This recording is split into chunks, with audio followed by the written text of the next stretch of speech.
नांदगाव खंडेश्वर तालुक्यातील लोणी, धानोरा, चोरमावली आणि दाभा या सरकारच्या अतिवृष्टीची अजूनही आर्थिक मदत न मिळाल्यामुळे व अर्ध्यापेक्षा जास्त शेतकऱ्यांना अद्यापही पीक विम्याची रक्कम न मिळाल्यामुळे ज्यांना मिळाले ती रक्कम अत्यल्प कमी असल्यामुळे त्यांची चौकशी करून त्यांना पुन्हा वाढीव रक्कम देण्याबाबत व शेतकऱ्यांना दिवसाला 12 तास वीज मिळण्याबाबत युवा काँग्रेस, तालुका काँग्रेस, काँग्रेस अनुसूचित सेल, काँग्रेस सेल यांच्यातर्फे अर्धनग्न आंदोलन करण्यात आले। सतत 5 तास आंदोलन करण्यात आले। 4 तासानंतर आंदोलन झाल्यानंतर वीरेंद्र जगताप यांच्या मध्यस्थीने व तालुका कृषी अधिकारी, तहसीलदार यांच्या लेखी स्वरूपात दिलेल्या जबाबामुळे हे आंदोलन मागे घेण्यात आले।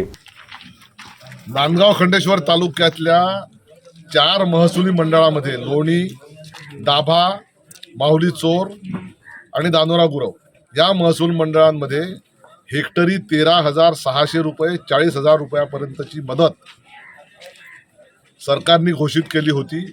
ती दिवाळीपूर्वी शेतकऱ्यांच्या खात्यात जमा करू असं आश्वासन दिलं होतं आणि ज्या महसुली मंडळांमध्ये या 4ही महसुली मंडळांमध्ये ही रक्कम जमा न झाल्यामुळं काँग्रेसनं 2 महिन्यापूर्वी तहसील कार्यालयामध्ये ठिय्या आंदोलन केलं होतं।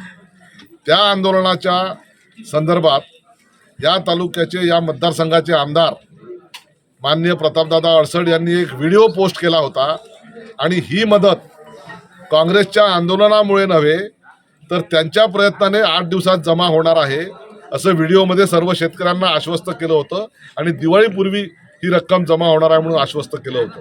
परंतु ही रक्कम 2 महिने झाले त्यांनी व्हिडिओ शेअर केला होता, ती रक्कम शेतकऱ्यांच्या खात्यात जमा झाली नाही आणि म्हणून काल धामणगाव रेल्वे येथे आणि आज चांदूर रेल्वे येथे काँग्रेसच्या, युवक काँग्रेसच्या, मागासवर्गीय काँग्रेसच्या कार्यकर्त्यांनी तहसीलदारांच्या दालनात ठिय्या आंदोलन सुरू केलं आणि या ठिय्या आंदोलनामध्ये आज नांदगाव येथे ठिय्या आंदोलन सुरू केलं आणि या आंदोलनामध्ये शेतकऱ्यांनी आपला तीव्र संताप आमदारांच्या निष्क्रियतेपोटी व्यक्त केला।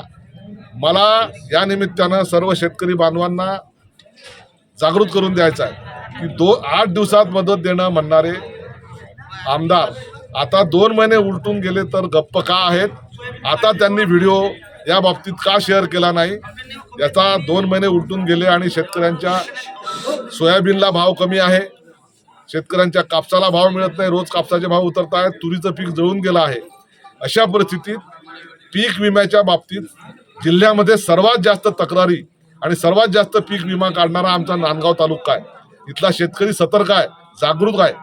जिल्ह्यामध्ये 45,000 शेतकऱ्यांनी पीक विमा काढणारा एकमेव तालुका म्हणजे नांदगाव खंडेश्वर तालुका आणि या नांदगाव खंडेश्वर तालुक्याच्या शेतकऱ्यांच्या खात्यामध्ये पीक विम्याची अतिशय कमी तुटपुंजी रक्कम जमा झालेली असताना हे आमदार मात्र गप्प आहेत। हे आमदार विमा कंपनीला बोलायला तयार नाही। यांचं सरकार, कलेक्टरनी आदेश काढून सुद्धा विमा कंपनी 25% आगाऊ रक्कम शेतकऱ्यांच्या खात्यात जमा करायला तयार नाही।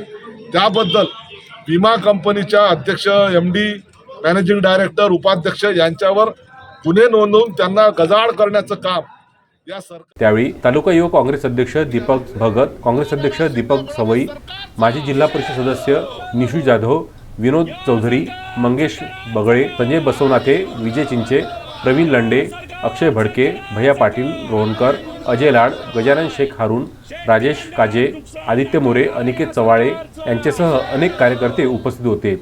उत्तम ब्राह्मणवाडेसह उमेश चव्हाण, विदर्भ न्यूज, नांदगाव खंडेश्वर।